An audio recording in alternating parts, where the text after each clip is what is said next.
क्या आपको पता है कि रेसलिंग मैच में खली के हाथों एक रेसलर की डेथ हो गई थी?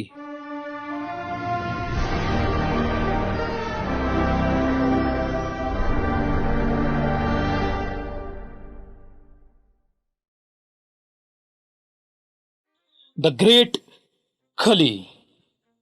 शायद ही कोई हो भारत में जो इन्हें ना जानता हो, वरना आज तो बच्चा बच्चा इस नाम से परिचित है। बहुत से लोग जानते हैं कि इनका असली नाम दलीप सिंह राणा है, पर इनके बारे में बहुत कुछ ऐसा है जो बहुत कम लोग जानते हैं। तो आइए हम भी जानते हैं।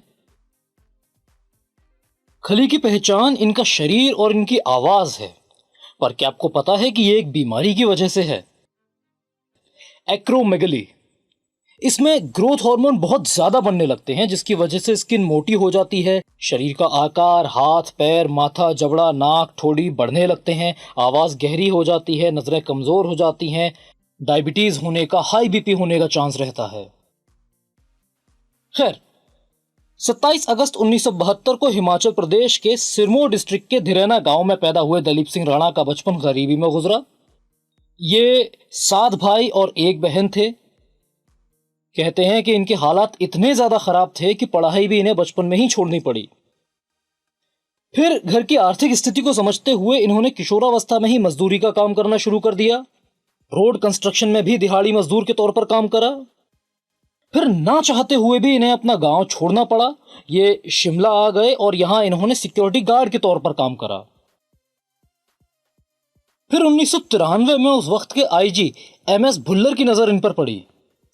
इन्होंने एंट्री डाली थी। भुल्लर साहब ने देखा और वो इनकी कद काठी डील डॉल को देखकर बहुत इंप्रेस हुए और कहा कि 7 फुट वाले इंसान को लेकर आओ।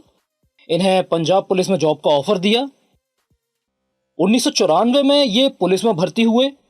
इन्हें जलंधर की पंजाब आर्म फोर्स में 7th बटालियन पर पोस्ट करा गया। एमएस भुल्लर की सलाह पर ही इन्होंने पहले शॉटपुट पर ध्यान देना शुरू करा।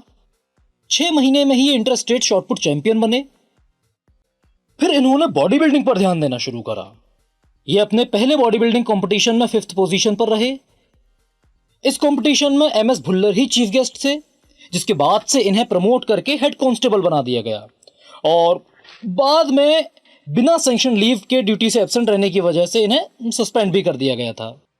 बाद में ये सन 1997 और 98 में मिस्टर इंडिया भी रहे।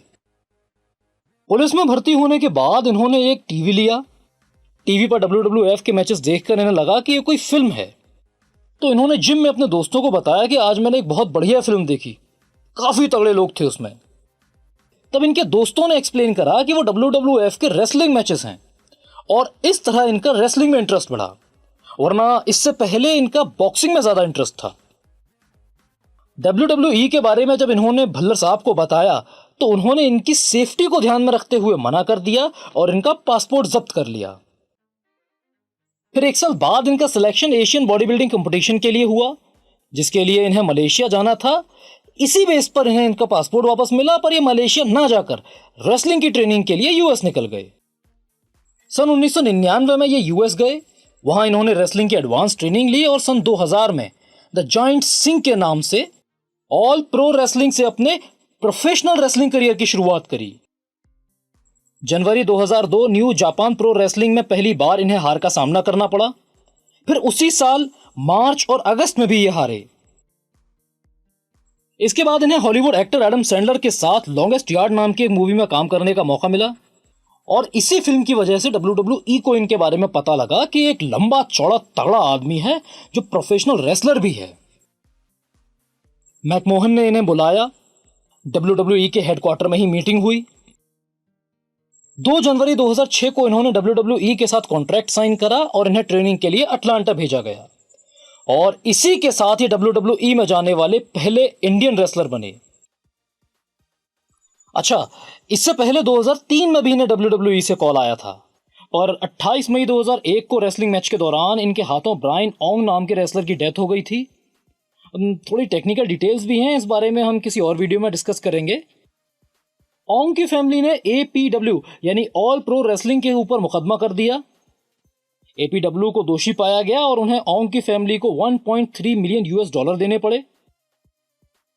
ये बात जब WWE को पता लगी कि ये केस अभी तक चल रहा है और APW ने अभी तक पैसा नहीं दिया, तब उन्होंने दलीप सिंह को WWE में आने से मना कर दिया। खैर, WWE में इनकी पहली ही फाइट अंडरटेकर के साथ हुई, और जो लोग उस जमाने के हैं उन्हें पता होगा कि अंडरटेकर का क्या जलवा था उस वक्त।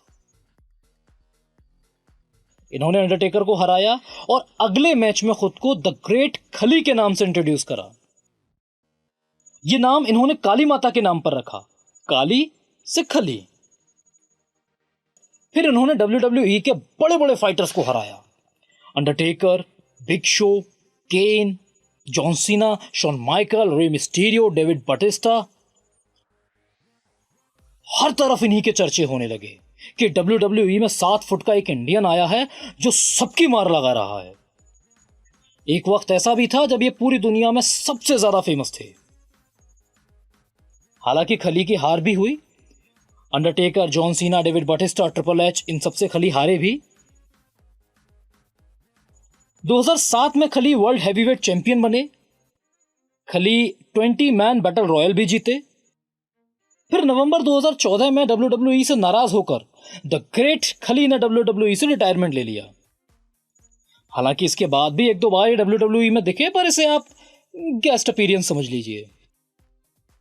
2015 जलंधर में इन्होंने कॉन्टिनेंटल रेसलिंग एंटरटेनमेंट के नाम से एकेडमी खोली। यहां ये रेसलर्स को ट्रेन करते हैं और प्रमोट करते हैं।